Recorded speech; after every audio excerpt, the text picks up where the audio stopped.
الحمد للہ العلی العظیم والصلاة والسلام علی رسولہ الکریم. اعوذ باللہ من الشیطان الرجیم. بسم اللہ الرحمن الرحیم. خواتین و حضرات، رسالت پر ایمان اسلام کا دوسرا اہم ترین عقیدہ ہے. اس کے معنی یہ ہیں کہ ہم اپنی عقل کی نارسائی کا اعتراف کرتے اور اس حقیقت کو مانتے ہیں کہ اس عالم کے پروردگار نے جس طرح انسان کی دوسری بہت سی ضروریات کو پورا کرنے کا اہتمام کیا ہے، اسی طرح اس نے انسان کی ہدایت کے لیے کچھ انسانوں کو منتخب کر کے، انسانوں ہی میں سے کچھ انسانوں کو منتخب کر کے ان پر اپنی وحی نازل کی ہے، ان سے براہ راست مکالمہ فرمایا ہے، اور پھر انسانوں کو اس بات کا مکلف کیا ہے کہ جو ہدایت ان کے ذریعے سے ان تک پہنچے وہ اس کی پیروی کرے. یہ کوئی معمولی بات نہیں ہے. کسی انسان کے بارے میں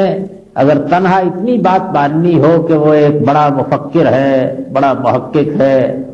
اس کی رائے میں بڑی اصابت ہے، اس نے بعض تحقیقات کر کے غیر معمولی نتائج نکال لیے ہیں، تو اس سے کچھ فرق واقع نہیں ہوتا. ہم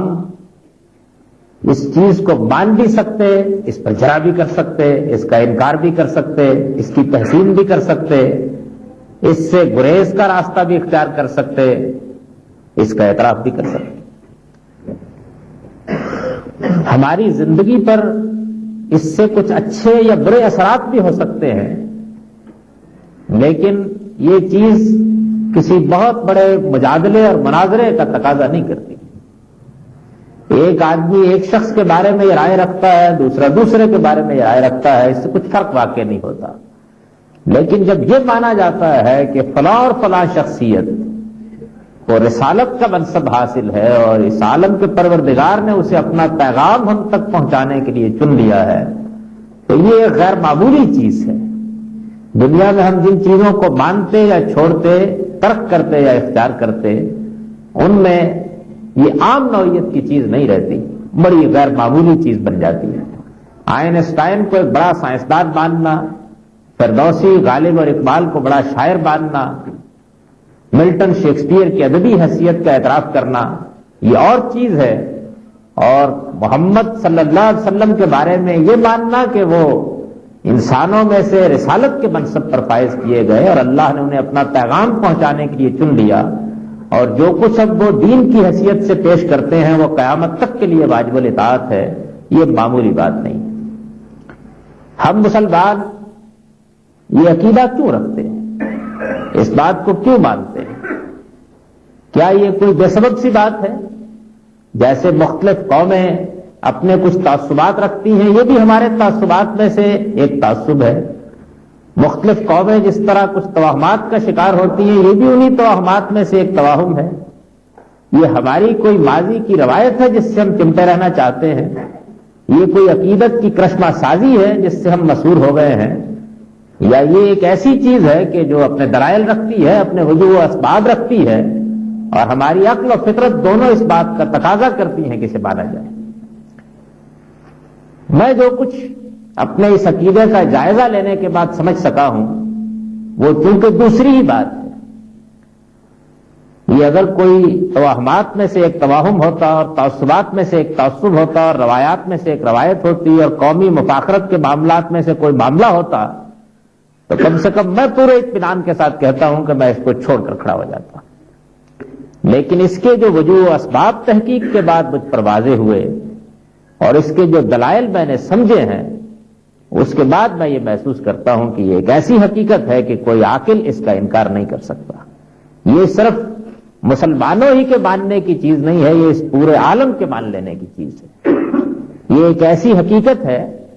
کہ آدمی آفتاب کا انکار کر دے تو اس پر تعجب نہ ہونا چاہیے، لیکن جب وہ اس کا انکار کرتا ہے تو اس پر تعجب ہوتا ہے۔ میں اپنی اس تقریر میں مختصر طور پر ان وجوہ و اسباب کو پہلے بیان کروں گا۔ اس سے قبل کہ یہ وجوہ و اسباب تفصیل کے ساتھ زیر بحث آئیں، اس بنیادی حقیقت کو بھی ذہن نشین کر لیجئے کہ رسالت پر ہمارے ایمان کے دو حصے ہیں، ایک محمد صلی اللہ علیہ وسلم کی رسالت پر ایمان اور ایک دوسرے پیغمبروں کی رسالت پر ایمان۔ محمد صلی اللہ علیہ وسلم کی رسالت پر ایمان کے ہمارے پاس وجوہ بھی ہیں، اسباب بھی ہیں اور دلائل بھی ہیں۔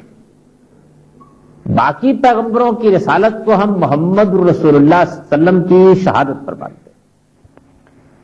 ان کی تاریخ ہمارے سامنے اس طرح موجود نہیں ہے، ان کے بارے میں ہماری معلومات کی وہ نوعیت نہیں ہے، ہم ان سے متعلق کوئی فیصلہ اپنے براہ راست علم کی بنیاد پر نہیں کر سکتے۔ ان کو ہم اس وجہ سے مانتے ہیں کہ جس شخصیت کو ہم نے پیغمبر مانا ہے اس کی گواہی یہ ہے کہ وہ خدا کے پیغمبر ہے، اور اس گواہی پر مان لینے کے بعد دوسرے قرائن اس کی تائید کر دیتے ہیں۔ لیکن محمد الرسول اللہ کی رسالت اس لحاظ سے بڑی غیر معمولی اہمیت کی حامل ہو جاتی ہے کہ وہ اپنا آپ بھی منواتی ہے اور اس کے ساتھ بہت سے دوسروں کی رسالت کے لیے بھی ایک تصدیق اور ایک شہادت بن جاتی ہے۔ یہی وہ بات ہے جس کو قرآن مجید نے اس آیت میں بیان کیا ہے جس میں یہ فرمایا ہے کہ محمد رسول اللہ صلی اللہ علیہ وسلم تمہارے مردوں میں سے کسی کو نہیں ہے، ولیکن رسول اللہ و خاتم النبیین، بلکہ وہ اللہ کے پیغمبر ہیں اور نبیوں کے لیے مہر ہے، یعنی پیغمبری کے سلسلے پر انہوں نے مہر بھی لگا دی ہے اور پیغمبری ان کی تصدیق کے بغیر مانی بھی نہیں جا سکتی۔ محمد الرسول اللہ کی یہ جو مخصوص حیثیت ہے، اس کے لحاظ سے ہم ان وجوہ و اسباب اور دلائل کا جائزہ لے کر دیکھیں گے کہ ان کی اپنی رسالت کس طرح ایک ثابت شدہ حقیقت قرار پاتی اور پھر ان کی گواہی سے دوسرے پیغمبروں کی رسالت کس طرح ایک ناقابل انکار چیز بن جاتی ہے۔ پہلی چیز جو محمد الرسول اللہ صلی اللہ علیہ وسلم کی شخصیت کو عام انسانوں سے اٹھا کر ایک حیرت انگیز مقام پر پہنچا دیتی ہے، وہ یہ ہے کہ یہ شخصیت دنیا کی ساری شخصیتوں کے بالکل برخلاف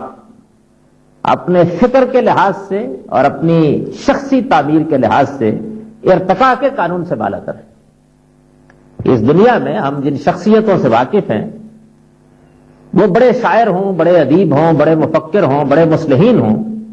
ان سب کے بارے میں یہ ایک ناقابل تردید حقیقت ہے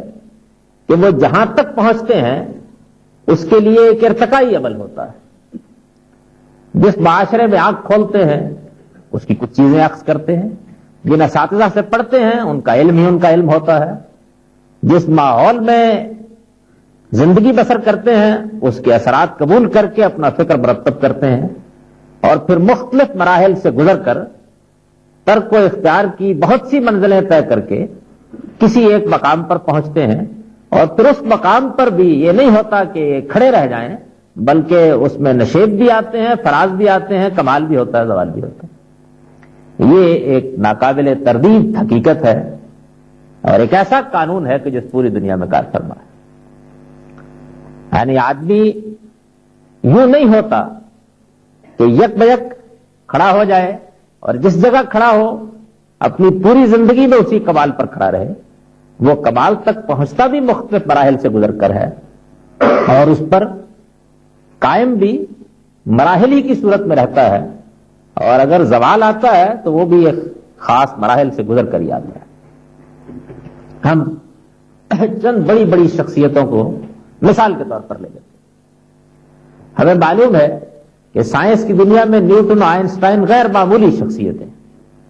لیکن جو سرمایہ انہوں نے چھوڑا ہے اس پر ایک نظر ڈال کر دیکھ لیجئے، یہ معلوم ہوگا کہ سائنسی علوم کے بارے میں، طبیعیات کے بارے میں جو چیزیں مانی جا رہی تھی وہ ان کو مانتے ہوئے پیدا ہوئے، انہوں نے اپنی ابتدائی تحریروں میں انہیں ہی بیان کیا۔ وہ جب تعلیم و تعلم کے مراحل سے گزرے تو ان کا ان چیزوں پر یقین و اذعان اس درجے کا تھا کہ وہ پورے وثوق کے ساتھ ان کو پیش کر رہے تھے. جیسے جیسے ان کی عمر بڑھی، جیسے جیسے ان کا تجربہ بڑھا، جیسے جیسے ان کے فکر میں ارتقا ہوا، تو انہوں نے محسوس کرنا شروع کیا کہ جو کچھ وہ مان رہے ہیں یا پڑھ رہے ہیں یا پڑھا رہے ہیں اس میں کچھ مغالطیں ہیں، کچھ غلطیاں ہیں، کچھ چیزیں صحیح نہیں ہیں. تو انہوں نے اپنے فکر پر نظر ثانی کرنا شروع کی. نظر ثانی کا یہ عمل بھی تراشیدم پرستیدم شکستم کے مختلف مراحل سے گزرا، اور پھر کہیں جا کر وہ کوئی چیز دریافت کرنے میں کامیاب ہوئے، اور دریافت کر لینے کے بعد بھی مسلسل اس پر نظر ثانی کرتے رہے، اور اس میں بہت کچھ ترمیم و اضافہ ہوتا رہا. ان کی پوری شخصیت کا جائزہ لینے سے یہ حقیقت بالکل مبرہن ہو جاتی ہے. آئنسٹائن پہلے دن نظریہ اضافیت پیش نہیں کر بیٹھا، اس نے نیوٹن کے بنائے ہوئے کسر ہی پر اپنی عمارت تعمیر کرنے سے ابتدا کی ہے. اس پر نیوٹن کی غلطی آہستہ آہستہ اور بتدریج واضح ہوئی ہے، اور جن چیزوں کو اس نے محسوس کیا کہ ایک دوسری تعبیر دی جا سکتی ہے، اس تعبیر میں بھی فکر پہلے آیا ہے. پھر اس فکر کو پیش کرنے، اس کی پریزنٹیشن کے اسالیب میں ارتقا ہوا ہے، اور پھر کہیں جا کر ایک متعین بات کو کہنے میں کامیاب ہوا ہے. فلسفیوں میں سے سقراط کو، افلاطون کو، کانٹ کو لے لیجئے. یہ بڑے فلسفی ہیں، غیر معمولی شخصیت کے مالک ہیں، لیکن ان کے ہاں تو معاملہ اس سے بھی زیادہ عجیب و غریب ہے. توہمات کی ایک دنیا ہے جس میں انہوں نے آنکھ کھولی ہے. بہت سی چیزیں ہیں کہ جن کا وہ اپنی آخری عمر میں مزے کا اڑاتے رہے ہیں، جنہیں مان کر انہوں نے زندگی کی ابتدا کی ہے، اور ان کا سارا فکر اور ان کی ساری شخصیت اسی طرح ارتقاء کے مختلف مراحل سے گزرتی ہوئی ان افکار و خیالات پر جا کر پہنچی ہے جن کو آج ہم ان کے مخصوصات کراتے ہیں.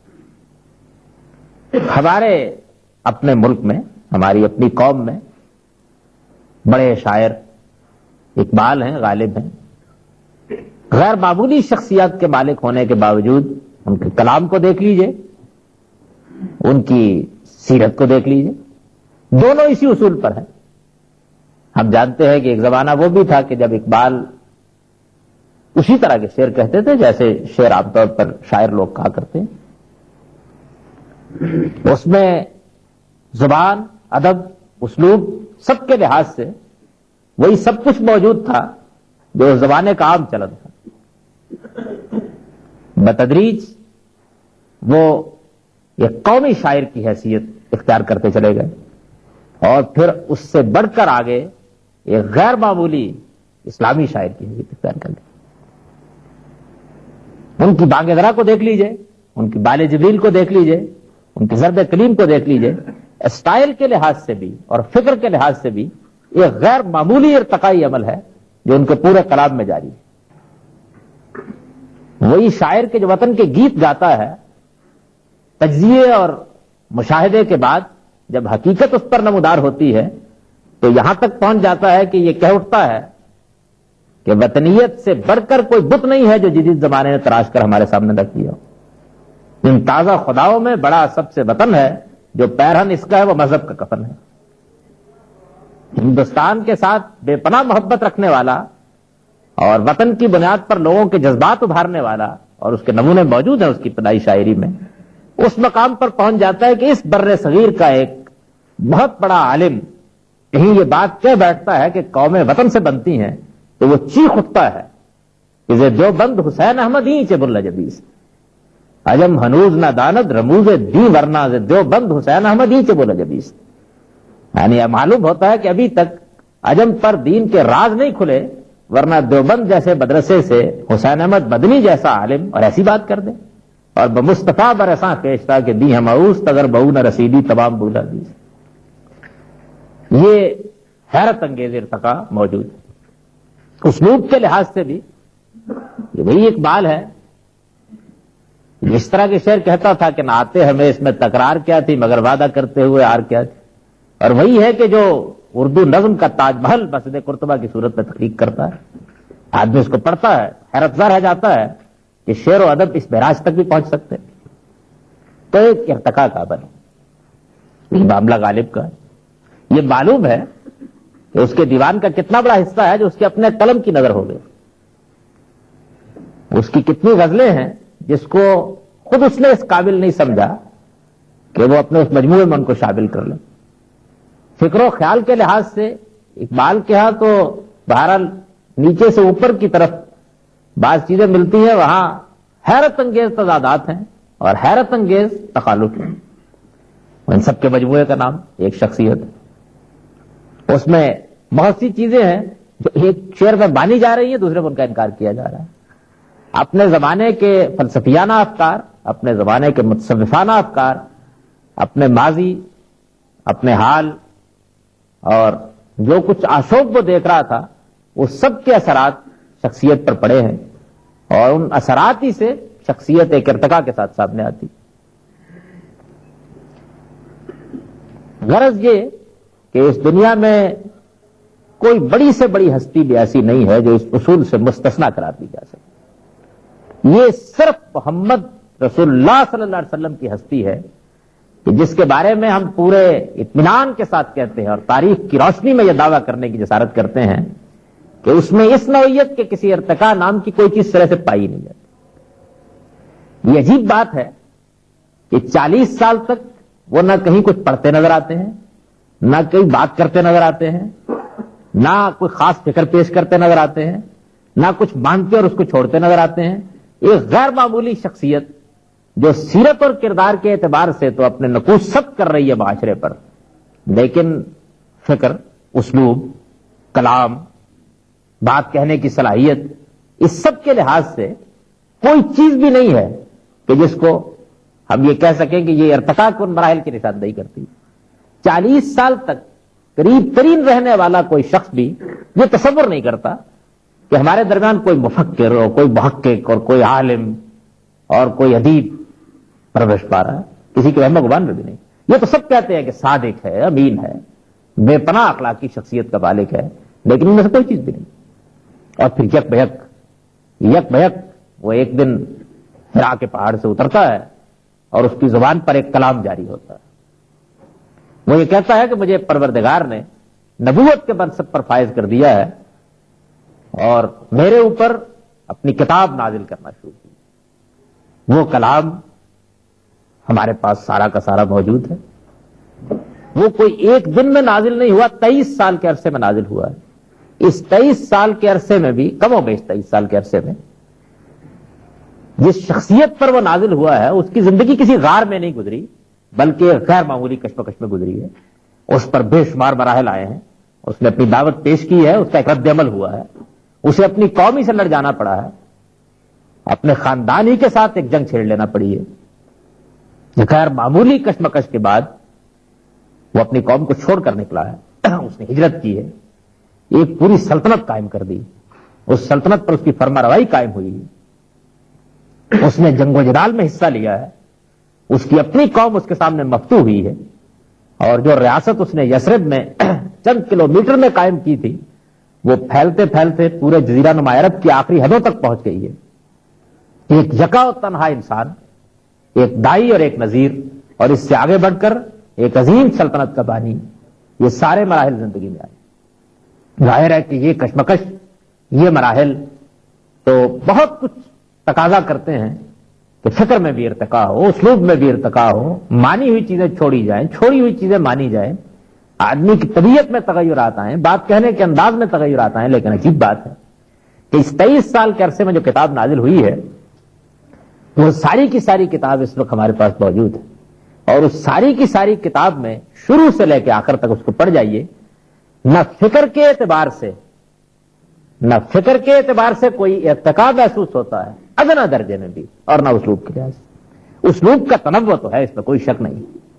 یعنی یہ تو بالکل ٹھیک ہے کہ بقرہ کا اسلوب اور دوسری صورتوں کا اسلوب الگ ہے, لیکن تنوع اور چیز ہے, ارتقاء اور چیز. بقرہ اپنے اسلوب کا شاہکار ہے, آل عمران اپنے اسلوب کا شاہکار ہے, اور العلا اور غاشی اپنے اسلوب کا شاہکار. یہ نہیں کہا جا سکتا کہ یہ وہ مقام ہے جو نوبشتی کے زمانے کا ہے یہاں معلوم ہوتا ہے کہ زبان و بیان پر گرفت بہتر ہو گئی ہے. یہ چند وہ مقامات ہیں جن میں کمال پر پہنچ گیا ہے متکلم,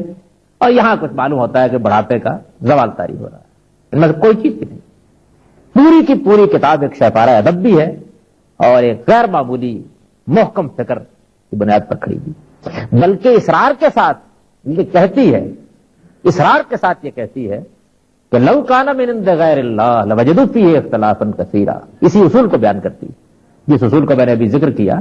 کہ اگر یہ اللہ کی کتاب نہ ہوتی تو تم اس میں بھی اسی طرح کا ارتقا پاتے جس طرح کا ارتقا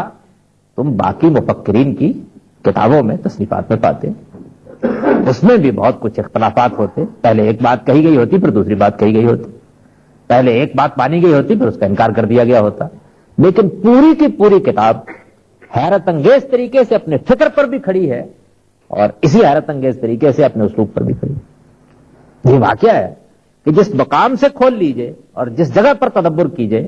آدمی پکار اٹھتا ہے کہ کرشتہ دامن دل می کشد کے جائیں جاس. کوئی جگہ بھی نہیں ہے کہ جس کے بارے میں ہم یہ کہہ سکیں کہ یہ فلاں دور کی چیز ہے, اس وجہ سے اس میں ابھی متکلم کو وہ عبور حاصل نہیں جو اس کو بعد کے ادوار میں ہوا ہے. کوئی چیز نہیں. تو پہلی چیز یہ وہ وجہ ہے کہ جو محمد الرسول اللہ کی شخصیت کو عام مفکرین, محققین, سائنسدانوں اور دوسرے اکابر سے بالکل یہ غیر معمولی جگہ پر جا کر کھڑا کر دیتی. دوسری چیز یہ ہے کہ وہ 40 سال کا عرصہ اور اس کے بعد جو 23 سال کا عرصہ انہوں نے اس دنیا میں گزارا ہے, وہ ایک حیرت انگیز کردار کا نمونہ ہے. حیرت انگیز کردار کا نمونہ ہے. میں یہ کہتا ہوں کہ اردو زبان میں بلکہ دنیا کی کسی بھی زبان میں اس کی حیرت انگیزی کو بیان کرنے کے لیے کوئی الفاظ موجود نہیں ہے. اگر ہم 10,000 مرتبہ بھی کہیں کہ حیرت انگیز تو شاید اس کا حق ادا نہیں ہوتا. حیرت انگیز کردار. دنیا میں ہم نے بڑے بڑے لوگوں کی سیرتیں پڑھی ہیں, ان کی کمزوریاں بھی دیکھی ہیں, ان کے توہمات بھی دیکھے ہیں, وہ کہاں کہاں پھسلے اس کو بھی جانتے ہیں. اس کی ایک داستان سنا دی جا سکتی ہے. لیکن عجیب بات ہے کہ 40 سالہ زندگی کے بعد وہ ہستی نبوت کا دعویٰ کرتی, اور یہ خبر سب سے پہلے جس کو معلوم ہوتی ہے وہ ان کی اہلیہ ہے. بیوی سے بڑھ کر آدمی کی کمزوریوں سے کوئی ناواقف نہیں ہوتا, کوئی واقف نہیں ہوتا. لیکن عجیب بات, حیرت انگیز بات ہے کہ وہ ان کو تسلی دیتے ہوئے یہ کہتی ہیں کہ آپ مطمئن رہیے, آپ اخلاق و کردار کا بہترین نمونہ, غریبوں کے سر پر ہاتھ رکھنے والے, بیواؤں کی مدد کرنے والے, لوگوں کے کام آنے والے, آپ کا پروردگار آپ کو ضائع نہیں کرے. حیرت انگیز تھے. ان کے چچا ابو طالب ان پر کبھی ایمان نہیں لائے, لیکن جب ان کے بیٹے سیدنا علی ایمان لائے تو انہوں نے سے کہا کہ میرے لیے تو محمد کی بات کو ماننا ممکن نہیں ہے, لیکن تم محمد کا ساتھ دیتے رہنا, اس سے کبھی کوئی چیز خیر کے سوا صادر نہیں ہے. نہ ماننے والا گواہی دے رہا ہے. بڑے بڑے جو عرب کے سردار مقابلے میں کھڑے ہو گئے ہیں, یہاں تک کہ لڑ گئے. ابو جہل ہے, ابو لہب ہے, عتبہ ہے, شیبہ ہے, ان کی مجلسوں کی رودادیں نقل ہوئی ہیں تاریخ میں. وہ جب بیٹھتے ہیں یہ کہتے ہیں کہ یہ تو ہو سکتا ہے کہ یہ کہا جائے کہ کوئی جن لگ گیا ہے, یہ ممکن ہے کہ سحر زدہ ہو گئے ہیں, لیکن محمد چھوٹے نہیں ہو سکتا. ابو جہل کا تو یہ جملہ زبان زدام ہو گیا کہ وہ حضور کو جب ملتا تو یہ کہتا کہ میں یہ تو نہیں کہتا محمد کہ تم جھوٹ بولتے ہو, لیکن تمہاری بات ماننا میرے لیے ممکن نہیں. میں یہ کہتا ہوں کہ تم ایک غلط بات کہہ رہے, لیکن میں یہ نہیں کہتا کہ تم جھوٹ بولتے. بلکہ یہی نہیں, اس سے پہلے کی وہ شہادت بھی حیرت انگیز ہے کہ جب رسالت بآب صلی اللہ علیہ وسلم حرم کی تعمیر کے موقع پر داخل ہوئے اگلی صبح,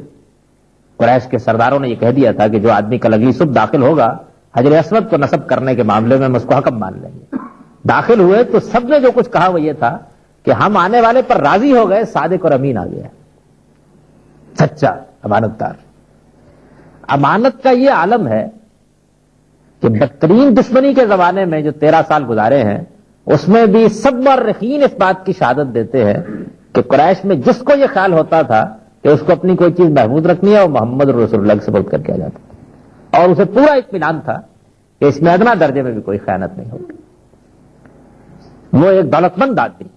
یعنی سیدہ خدیجہ کی تجارت کے نتیجے میں ایک دولت مند آدمی تھے، ان کی پوری دولت ان کے مشن پر لٹ جاتی ہے اور وہ قرض لے کر ہجرت کا سفر کرتے ہیں۔ اس کے بعد ان کو ایک حکومت ملتی ہے۔ حکومت دنیا میں اور بھی بہت سے لوگوں کو ملی ہے، اس حکومت میں آدمی کا دماغ کہاں پہنچ جاتا ہے، وہ اپنے لیے کیا چیزیں تلاش کرتا ہے، اور اگر حکومت مقصود ہو، اور مقصودی ہوا کرتی ہے جو لوگ اس کو حاصل کرنے کی جدوجہد کرتے ہیں، تو وہ ایک انسان کو کن چیزوں میں غرق کر دیتی ہے اس کی تفسیر سنانے کی ضرورت نہیں ہے، لیکن یہ دنیا کی حیرت انگیز ہستی ہے۔ ایک کردار وہ ہے جو یکا و تنہا کھڑے تھے تو لوگ دیکھ رہے تھے، ایک کردار وہ تھا جو دعوت کے میدان میں اترے اور لوگوں نے اس کی شہادت دی، اور پھر جب اقتدار سنبھالا تو سنبھالنے کے بعد دنیا کے لیے یہ ایک عجیب و غریب قانون بنا دیا کہ حکمران کا تو کام ہی یہ ہے کہ وہ اپنے رہن سہن کے معیار کو عام آدمی کے برابر کرے۔ کیسر و کسرا کی سلطنتیں کانپ رہی ہیں اور صورتحال یہ ہے کہ ایک چٹائی پر لیٹے ہوئے ہیں اور جسم پر اس کی بدھیاں پڑ رہی ہیں اور عمر کی آنکھوں میں دیکھ کر آنسو آ جاتے ہیں۔ یہ واقعہ ہے کہ حیرت ہو جاتی ہے۔ اس مقام پر پہنچ جانے کے بعد، اس مقام پر پہنچ جانے کے بعد جب اقتدار پاؤں میں آ پڑا ہے، سیدہ عائشہ یہ کہتی ہے کہ کئی کئی دن ہمارے گھر میں چولہا نہیں جلتا تھا۔ اس مقام پر پہنچ جانے کے بعد نہ وہ اپنے لیے مال غنیمت لوٹتا نظر آتا ہے، نہ وہ اپنے محلات بناتا نظر آتا ہے، نہ وہ اپنی جائیدادیں تعمیر کرتا نظر آتا ہے، بلکہ اس سے بھی آگے بڑھ کر دنیا سے رخصت ہوتا ہے تو اپنے بارے میں اس قانون کا اعلان کر دیتا ہے کہ لا نرث ولا نورث ما ترکنا صدقہ۔ ہم پیغمبر جب دنیا سے رخصت ہوتے ہیں تو کچھ لے کر نہیں آتے، کچھ میراث چھوڑ کر نہیں جاتے، اگر کوئی کھانے پینے کا سامان گھر میں ہو تو یہ ہماری طرف سے صدقہ ہوتا ہے۔ اس مقام پر تو سیرت اور کردار کا یہ جو حیرت انگیز نمونہ ہے، دنیا کی پوری تاریخ اس کی کوئی بھی مثال پیش کرنے سے قاصر۔ ہو سکتا ہے کہ کوئی آدمی کسی خانقاہ میں بیٹھا رہا ہو اور اس نے اپنی سیرت اور کردار کو ایک زاویے پر لا کر کھڑا کر دیا ہو، لیکن یہاں تو معاملہ یہ ہے کہ دشمنوں سے واسطہ پڑا ہے، جنگیں لڑی گئی ہیں، سیاست کی بازی کھیلی گئی ہے، اقتدار حاصل کیا گیا ہے، ایک سلطنت قائم کی گئی ہے، یعنی وہ ساری چیزیں پیدا ہوئی ہیں کہ جو کسی شخص میں اگر جمع ہو جائے تو یہ ممکن نہیں رہتا کہ وہ اپنے آپ کو کسی ایک مقام پر، اور وہ مقام بھی کیسا مقام کہ جو مقام اخلاقی لحاظ سے اسوہ حسنہ قرار پا گیا پورے عالم کے لیے، اور بہت اطمینان کے ساتھ قرآن مجید یہ کہتا ہے کہ پوری دنیا اس کی تقلید کر سکتی ہے، اور اس میں کسی استثناء کی اس کو ضرورت پیش نہیں آتی کہ ہاں فلاں فلاں معاملات کو چھوڑ دیجیے گا، اس میں کچھ کمزوری صادر ہو گئی۔ دنیا کے لیے اخلاقیات کا آخری نمونہ معلوم ہوتا ہے کہ دنیا میں اپنے جتنے اخلاقی تصورات کے آئیڈیل قائم کیے تھے وہ بالکل مجسم ہو کر ایک شخصیت میں ڈھل گئے، بالکل مجسم ہو کر ایک شخصیت میں ڈھل گئے۔ یہ سیرت و کردار ہے، اور اس سیرت و کردار کے ساتھ اس ہستی نے پیغمبری کا دعویٰ کیا۔ پھر ایک تیسری چیز، اور اس سے بھی زیادہ حیرت انگیز چیز یہ سامنے آتی ہے کہ یہ ہستی بالکل یکا و تنہا کھڑی ہے، کوئی ساتھی نہیں ہے، کوئی مددگار نہیں ہے۔ ایک ایک شخص کردار اور سیرت کی شہادت تو دے رہا ہے کہ وہ لازوال ہے، لیکن دعوت کو ماننے کے لیے چند نوجوانوں کے سوا کوئی تیار نہیں، اور یہ اس مقام پر کھڑے ہو کر یہ کہتے ہیں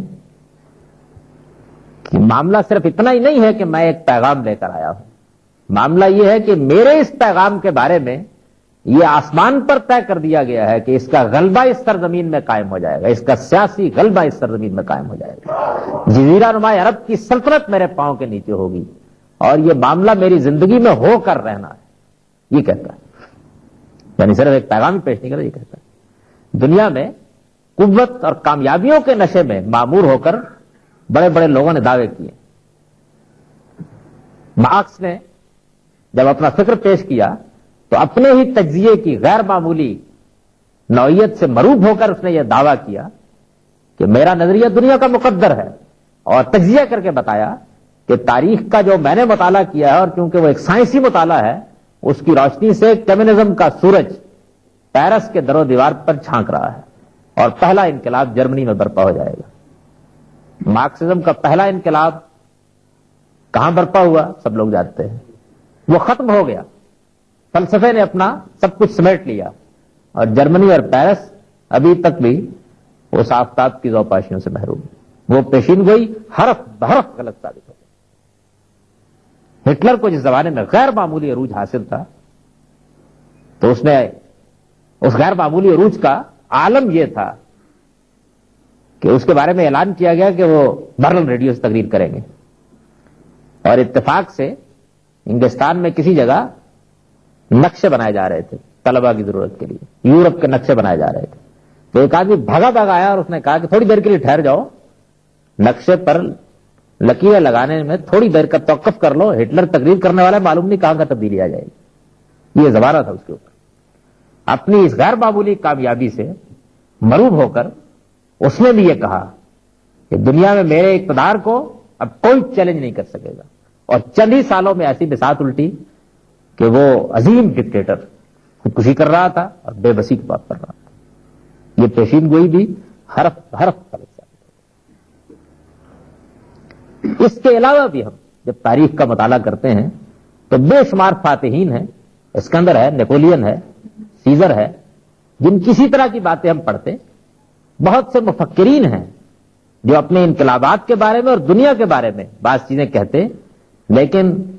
یہ پیشین گوئی تو پوری ہو جاتی ہے کہ سائنسی علم اور ریاضیاتی علم پر ہوتی ہے کہ فلاں وقت میں سورج اور چاند گرہن واقع ہوگا، لیکن انسانی سماجیات کا علم ایسا ہے کہ جس کے بارے میں کوئی پیشین گوئی اس زمین کے اوپر کبھی پوری نہیں ہو سکتی۔ لیکن یہ عجیب و غریب معاملہ ہے کہ محمد صلی اللہ علیہ وسلم مکے میں کھڑے ہوئے، یعنی حالت یہ ہے کوئی بات سننے کے لیے تیار نہیں، عرب کے بڑے بڑے سردار جان کے درپے ہیں، یہاں تک کہ 3 سال کے لیے بائیکاٹ کر دیتے ہیں، اور شعب ابی طالب میں چمڑا بھگو کر کھانا پڑتا ہے۔ بے بسی کا یہ عالم ہے، اور اس عالم میں یہ فرمایا جا رہا ہے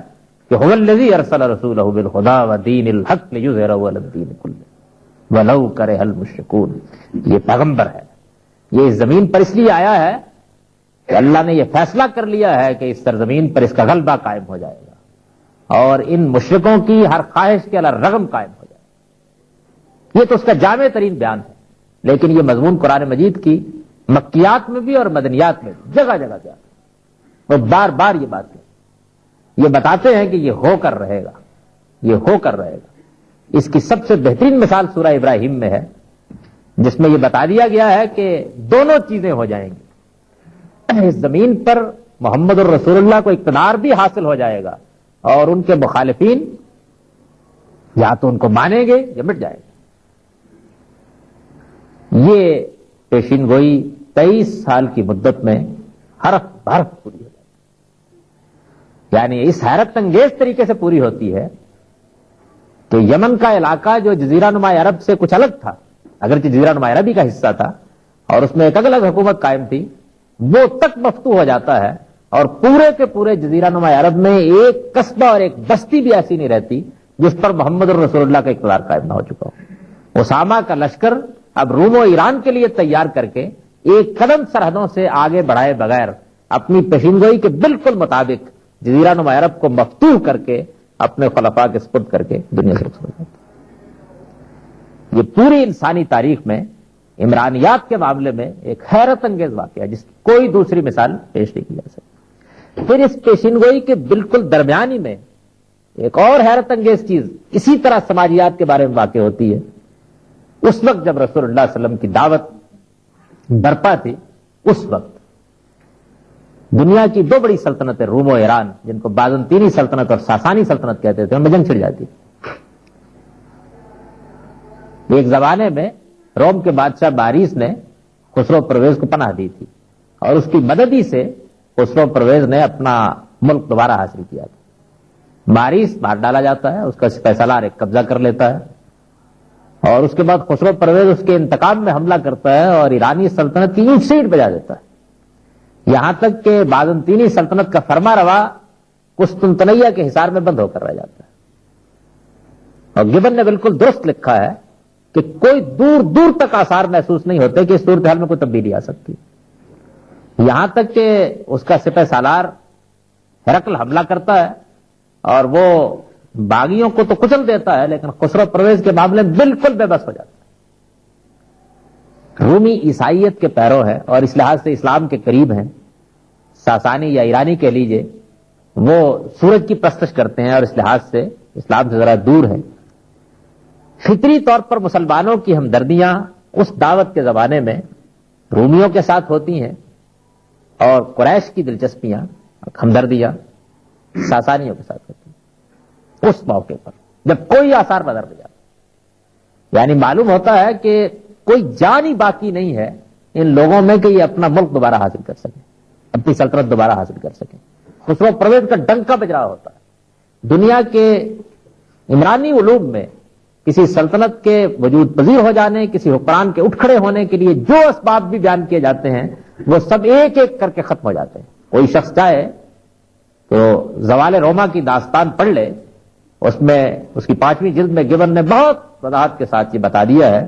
کہ وہ کیا کیا اسباب ہیں کہ جو کسی سلطنت کو روک سکتے ہیں زوال سے، وہ سب ختم ہو جائے۔ اس وقت محمد رسول اللہ صلی اللہ علیہ وسلم کی زبان پر وہ کلام جاری ہوتا ہے جو اب بھی قرآن مجید میں موجود ہے، اور اس میں یہ بتایا جاتا ہے کہ 10 سال سے کم کی مدت میں یہ صورتحال پلٹ جائے گی اور ساسانی شکست کھا جائیں گے، رومیوں کو غلبہ حاصل ہو جائے گا اور اس دن مسلمان خوش ہوں گے۔ یومئذ یفرح المؤمنون، یہ پیشن گوئی کر دی جاتی ہے اس دوران میں، اور حیرت انگیز طریقے سے صورتحال پلٹتی ہے۔ وہی ہرقل، اس کے بارے میں معلوم ہوتا ہے کہ وہ اب محل میں بے دم ہو گیا ہے، بلکہ یہاں تک نوبت پہنچ چکی ہے کہ وہ ایک دن یہ فیصلہ کر لیتا ہے کہ قسطنطنیہ کو چھوڑ کر کسی دوسرے مقام پر محض اپنی جان بچانے کے لیے چلا جائے، اور اس کا لاٹ پادری سیٹ صوفیہ گرجے میں اس کی منتیں کر کے اس کو اس پر راضی کرتا ہے کہ وہ کم سے کم اپنی قوم کے ساتھ مرنے کے لیے کھڑا رہے۔ وہ پلٹتا ہے اور پھر اس کے بعد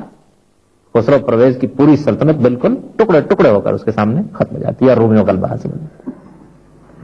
یعنی اپنے بارے میں بھی اور اپنے خارج کی دنیا کے بارے میں بھی یہ دونوں حیرت انگیز پیشین گوئیاں ہیں کہ جو عمرانیات کے معاملے میں، یہ کوئی طبعیات کا علم نہیں تھا کسی نے حساب کر لیا ہو، اس شخصیت کی زبان سے صادر ہوتی، حرف حرف پوری ہو جاتی۔ پھر وہ شخص اور وہ ہستی جب دنیا میں نبوت کے دعوے کے ساتھ کھڑی ہوتی ہے تو اپنے زمانے کی مذہبیت کے دو بہت بڑے علمبرداروں کو، یعنی یہودیوں اور نصرانیوں کو، دونوں کو خطاب کر کے یہ کہتی ہے کہ میں تمہارے لیے کوئی اجنبی شخصیت نہیں ہوں، بلکہ میں وہی پیغمبر ہوں جس کی پیشین گوئی تم اپنی کتابوں میں، تورات میں بھی اور انجیل میں بھی صدیوں سے پڑھ رہے ہو، اور اس ادعا کے ساتھ کہتی ہے کہ یہ پیغمبر یجدونہ مکتوبا عندہم فی التوراۃ والانجیل اور یعرفونہ کما یعرفون ابناءہم، ان کو تو یہ اس طرح پہچانتے ہیں جس طرح سے باپ اپنے بیٹوں کو پہچانتا ہے،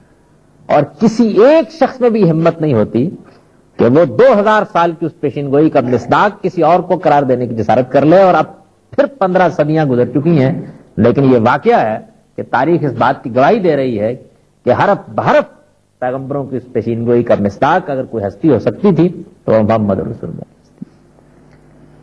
یعنی صرف یہی نہیں ہے کہ اپنی جگہ پر کھڑے ہو کر ایک غیر معمولی اور حیرت انگیز شخصیت کی حیثیت سے اپنے آپ کو پیش کیا ہے، بلکہ پچھلے 2000 سال کی تاریخ میں اس کی شہادت پیش کرتی ہے۔ ان چیزوں کے بعد پھر ہم ان کتاب کو دیکھتے ہیں، وہ کتاب جو قرآن مجید کی صورت میں ہمارے سامنے موجود ہے، وہ کتاب جو محمد رسول اللہ کی زبان سے پیغمبر کی حیثیت صادر ہوئی ہے، جس کے بارے میں ان کا دعویٰ یہ تھا کہ وہ خدا کی طرف سے اتری۔ یہ چند اور حیرت انگیز حقیقتوں کو شخصیت کے بارے میں اضافہ کر دیتی، یہ چیلنج کرتی اور عرب کی ذہانت کو چیلنج کرتی ہے کہ میرے جیسی کوئی ایک سورہ کوئی 10 صورتیں بنا کر لے آؤ۔ یہ چیلنج بار بار دہرایا جاتا ہے، لبید جسارت کرتا ہے اور ایک نظم لکھ کر کعبے پر لٹکا دی جاتی ہے، اور اس کے کچھ ہی دنوں کے بعد ایک مسلمان قرآن مجید کی ایک بہت چھوٹی سورہ اس کے ساتھ جا کے لٹکا دیتے ہیں۔ لبید عرب کا بہت بڑا شاعر، اپنے زمانے کا بہت بڑا ادیب، خود آگے بڑھتا، اپنی نظم پر ایک نظر ڈالتا، قرآن کی ایک سورت پر ایک نظر ڈالتا، اپنی نظم کو پکڑ کر چاک کر دیتا اور بے اختیار پکار اٹھتا ہے کہ یہ خدا کا کلام ہے، یہ کسی انسان کا کلام نہیں۔ یہ دور اول کی شہادت تھی، وہ شخص کے جس کے ایک شعر کے سامنے عرب کے بڑے بڑے فصاحت سر مسجود ہو گئے تھے، اس نے اس طرح مانا ایمان لایا۔ سوا ملکات کا شاعر ہے وہ، اور سیدنا عمر کے زمانے میں انہوں نے کہا کہ لبید تم نے شعر کہنے چھوڑ دیے، تو یہ کہا کہ اباد القرآن، یا قرآن کے بعد بھی اس کی کوئی گنجائش باقی رہ گئی؟ اس کی فصاحت و بلاغت کے سامنے اس کا اپنا زمانہ اس طرح سرنگوں ہوتا ہے۔ عربی ادب میں بڑی غیر معمولی حیثیت حاصل ہے ابن مقفع کو دور متوسط میں، اپنے زمانے کا بہت غیر معمولی ادیب اور بہت غیر معمولی مفکر۔ اس زمانے میں زنادقہ بہت منظم ہو رہے تھے، وہ اس سے درخواست کرتے ہیں جا کر کہ قرآن کا یہ چیلنج 6 صدیاں گزر گئی موجود ہے، کیا اس کے جواب میں تم کچھ نہیں کر سکتے؟ تو وہ اپنی علمیت اور اپنی ادبیت کے ذام میں ان سے یہ کہتا ہے کہ میرے لیے 1 سال کے اگر خرچ کا بندوبست کر دیا جائے میں اس کتاب کا جواب لکھ دوں۔ اور پھر 1 سال کا بندوبست کر کے اس کو اس کے حال پر چھوڑ دیا جاتا ہے، اور جب 6 مہینے کے بعد لوگ یہ جاننے کے لیے اس کے پاس جاتے ہیں کہ کیا وہ کچھ لکھنے میں کامیاب ہوا، تو معلوم ہوتا ہے کہ پورا کا پورا کمرہ کاغذ کے ڈھیروں سے بھرا پڑا ہے، اور وہ اپنے ماتھے پر ہاتھ رکھے ہوئے بیٹھا ہے، یہ کہتا ہے کہ 1 حرف بھی لکھنے کی جسارت نہیں کر سکتا، 1 حرف بھی۔ اور اس کے بعد اب بھی صدیاں گزر گئی ہیں اور قرآن مجید اب بھی موجود ہے، اپنے اس چیلنج کے ساتھ موجود ہے۔ پھر یہ قرآن مجید ایک امی کی زبان سے صادر ہوا ہے۔ تاریخ کی ناقابل تردید شہادت ہے کہ اس نے کہیں تعلیم نہیں پائی، کسی مدرسے میں نہیں پڑھا، اس میں زندگی کے بے پناہ حقائق بیان ہوئے ہیں، وہ مسائل جن سے فلسفہ تعرض کرتا ہے، وہ مسائل جن سے حکمت تعرض کرتی ہے، وہ مسائل جن سے عمرانیات کے علماء تعرض کرتے ہیں، سب پر اس نے کلام کیا ہے۔ اس کے دوران میں اس نے بہت سی معاملات ارضیات کے، تشریح الابدان کے ہیں جن کی طرف اشارے کیے ہیں اپنی بات بیان کرنے کے لیے، وہ اس کا اصل مضمون نہیں ہے۔ اور دنیا میں اگر 200 سال پہلے کی بھی کوئی کتاب اٹھا کر دیکھ لیجئے کسی بڑے سے بڑے آدمی کی، تو معلوم ہوتا ہے کہ اپنے ماحول کے بے شمار توہمات کو بیان کر جاتا ہے، لیکن 14 صدیاں گزر جاتی ہیں، اور پھر اس کے بعد ان پچھلی 200-300 سالوں میں تو حیرت انگیز طریقے سے سائنس انکشافات پہ انکشافات کرتی چلی جاتی ہے، علوم میں ایک عظیم انقلاب آتا ہے، دنیا کی ساری کتابیں حرف غلط کی حیثیت اختیار کر لیتی ہیں، لیکن اس امی کی پیش کی ہوئی اس کتاب کا ایک حرف بھی اپنے مقام سے نہیں ٹلتا، بلکہ ایک ایک چیز جو ضمن بھی اس کی زبان سے صادر ہوئی ہے وہ ایک حقیقت بن کے نمودار ہو جاتی ہے۔ میں پورے اطمینان کے ساتھ کہتا ہوں کہ دنیا کی کسی کتاب کے ساتھ اور دنیا کے کسی کلام کے ساتھ آپ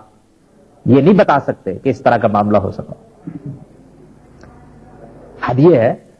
کہ ہمارے اپنے زمانے میں جو بڑے بڑے مفکرین پیدا ہوئے ہیں آج سے کچھ 150 سال پہلے، ان کی چیزیں اٹھا کر دیکھیے تو وہ اپنے زمانے کے علوم میں اسیر ہے، اور مثال دیتے ہوئے بات کرتے ہوئے ایسی باتیں کہہ جاتے ہیں کہ بات کی تحقیقات میں ان کو بالکل غلط ثابت کرتی ہیں۔ لیکن 14-15 صدیاں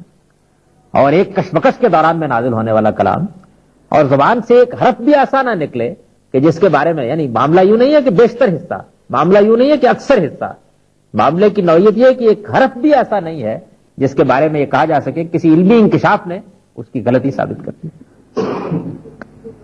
پھر جو دین اس میں بیان ہوا ہے، جو شریعت اس پہ بیان ہوئی ہے،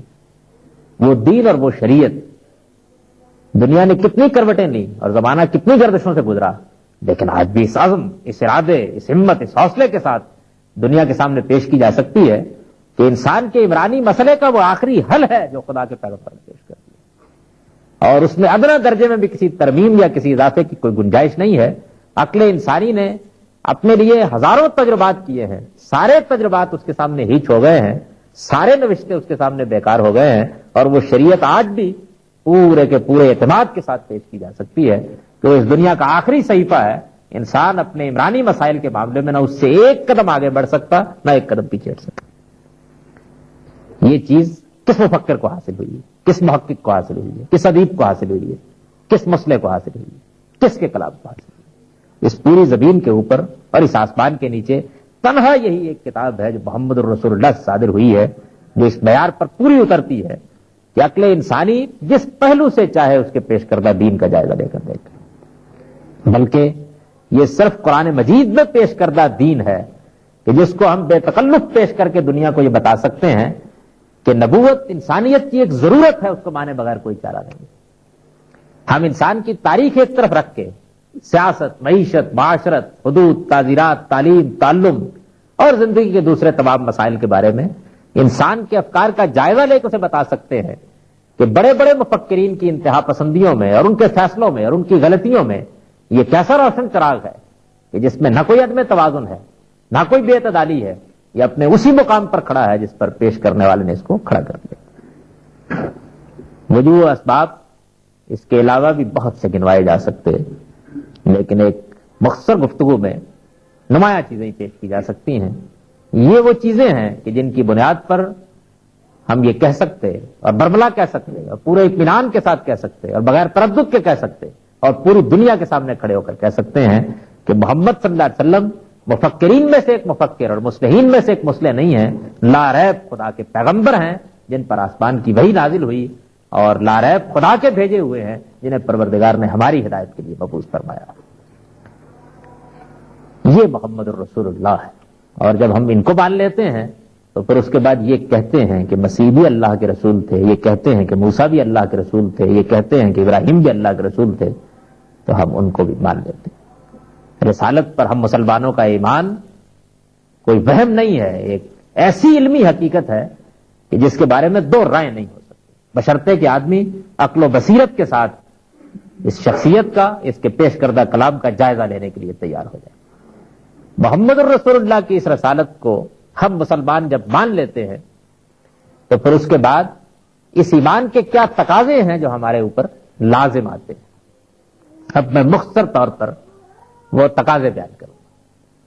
محمد الرسول اللہ کو رسول کی حیثیت سے مان لینے کا سب سے پہلا تقاضا دل کی گہرائیوں سے ان پر ایمان لانا ہے,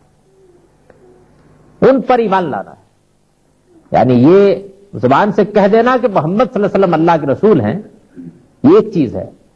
اور ان کی رسالت کو رسالت کی حیثیت سے ماننا, اس پر ایمان لانا ایک دوسری چیز ہے. اس کے کچھ معنی ہے.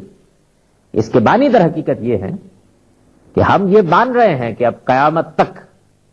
یہی تنہا ہستی ہیں جن سے دین اخذ کیا جا سکتا ہے. یہ بات ہے. دین کے معاملے میں ان کا فیصلہ بے چون و چرا تسلیم کیا جائے گا. وہ دین کا تنہا ماخذ ہے اس سرزمین کے اوپر. ان کے علاوہ, ان سے پہلے اور ان کے بعد کوئی ہستی نہیں ہے کہ جس کی کسی بات کو دین قرار دیا جا سکے. دنیا میں ہر چیز جو دین کے نام سے پیش کی جائے گی وہ اب انہی کی تصدیق سے دین قرار پائے گی. ان کی تصدیق کے بغیر وہ دین قرار نہیں پا سکتی. یہ ان پر ایمان ہے. یعنی ان کی بات کو خدا کی بات مان لیا جائے, ان کے پیغام کو خدا کا پیغام مان لیا جائے, اور ان کے علاوہ کسی اور بات کو بھی یہ حیثیت دینے سے انکار کر دیا جائے. دوسرا تقاضا ان کی اطاعت. قرآن مجید نے یہ عام اصول بیان کیا رسولوں کے بارے میں کہ وما ارسلنا من رسول الا یطاع باذن اللہ. جو پیغمبر بھی اس زمین پر آیا ہے اسی لیے آیا ہے کہ اللہ کے اذن سے اس کی اطاعت کی جائے. پیغمبر کی اطاعت در حقیقت خدا کی اطاعت. وہ خدا کے نمائندہ مجاز کی حیثیت سے زمین پر آتا ہے. اس کو پروردگار اس حیثیت سے بھیجتے ہیں کہ جو کچھ یہ میرے پیغام کے طور پر پیش کرے گا, جو کچھ میرے دین کی حیثیت سے پیش کرے گا, جو میری ہدایت بھی دنیا تک پہنچائے گا, وہ بے چون و چرا مانی جانی چاہیے. وہ خدا کا فرمان واجب الاذان ہے جو اس کی زبان سے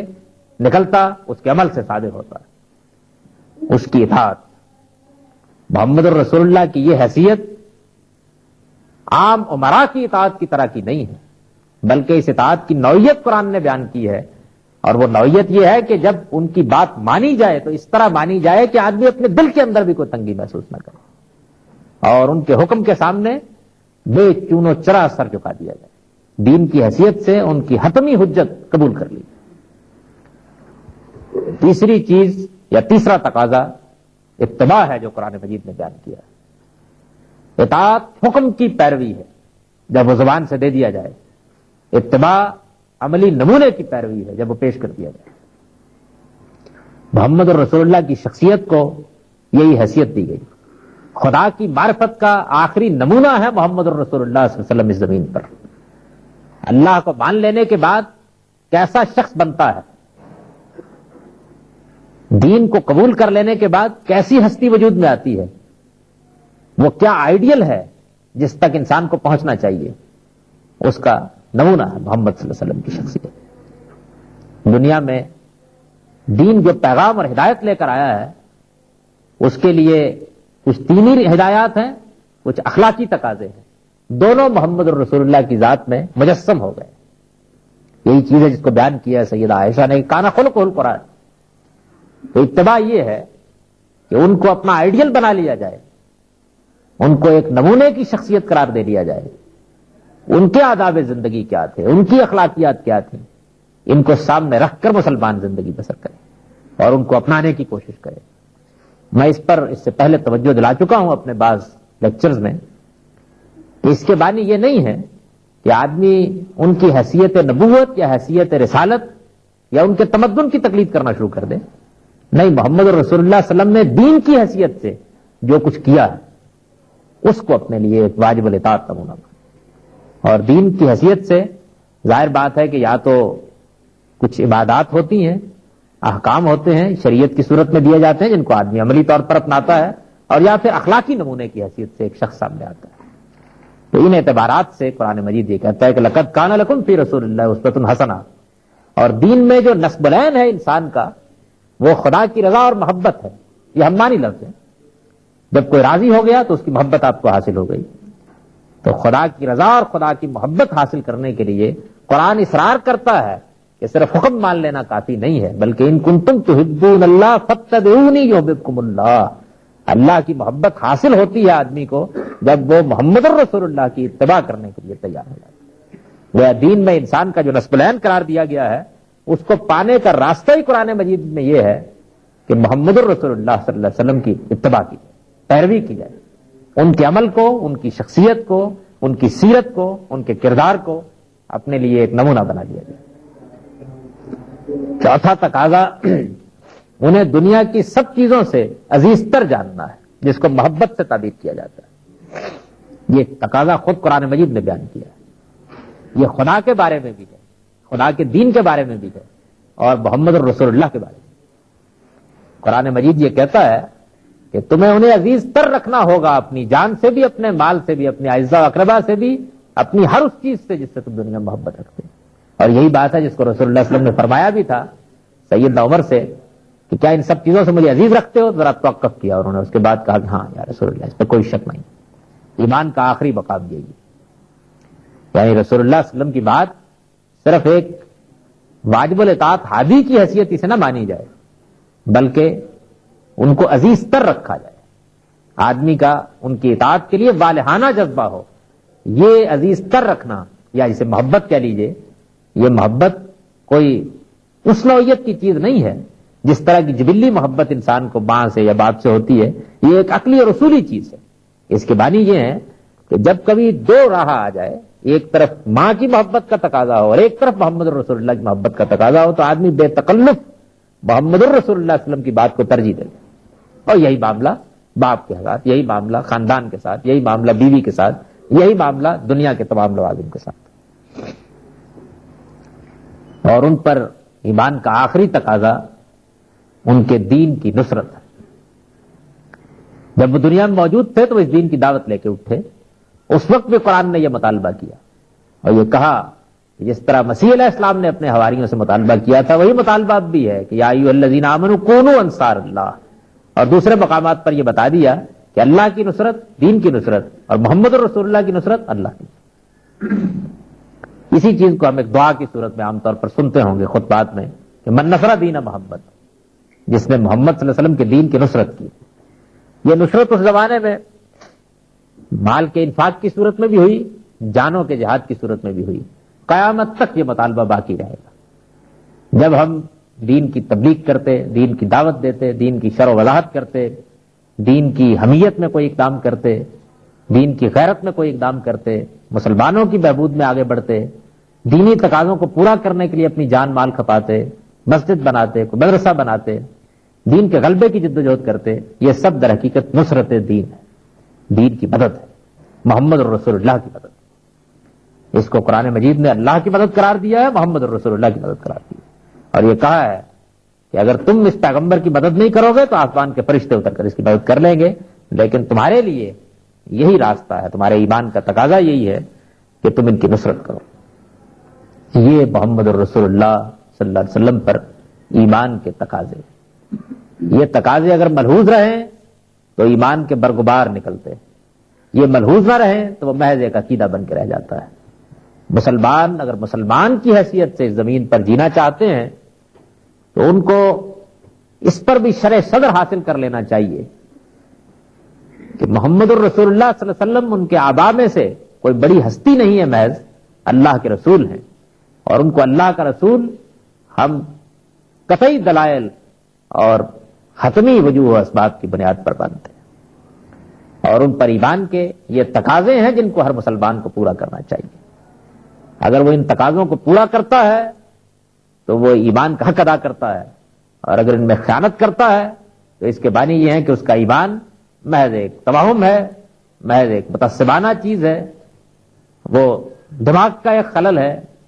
وہ بس ایک مان لینے کی چیز ہے جس کو مان کر رکھ دیا گیا ہے، اس کے کوئی اثرات اس کی زندگی میں نمودار نہیں ہے، کوئی اثرات اس کی زندگی میں نمودار نہیں ہے. ایمان جب فی الواقع ایمان بنتا ہے تو وہ انہی تقاضوں کو پورا کر دینے کے نتیجے میں بنتا ہے.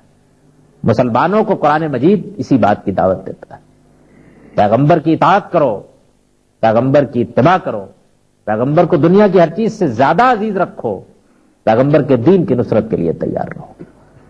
مسلمان تقاضوں کو پورا کرتا تو اپنے لیے فوز و فلاح کا سامان کرتا اور خدا کی بہترین نعمتیں پاتا، یہاں بھی اور آخرت میں بھی.